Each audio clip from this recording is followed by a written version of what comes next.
Jungkook, তোমার কি হয়েছে বলো তো? তুমি এমন কেন হয়ে গেছো?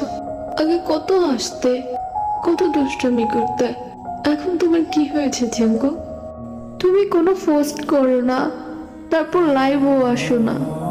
আগে কত লাইভে আসতে, তার উপর সব সময় ক্যাপ, মাস্ক, হুডি পরে নিজেকে কভার করে রাখো। জাঙ্কুক, তোমার চোখ দুইটা ছাড়া আর কিছুই দেখা যায় না। তুমি এভাবেই নিজেকে প্রেজেন্ট করো, কিন্তু জাঙ্কুক, তোমার ওই চোখ দুইটা দেখলেই মনে হয় যে তুমি আর্মিদের কাছ থেকে কিছু লুকাচ্ছ। তোমার চোখ ভরা রয়েছে শুধু যন্ত্রণা, কষ্ট, এক আকাশ পরিমাণ কষ্ট নিয়ে বেঁচে আছো, এরকম মনে হয়। জাঙ্কুক, তোমার চোখের দিকে তাকালে কেমন যেন নিজেকে আর আটকাতে পারি না।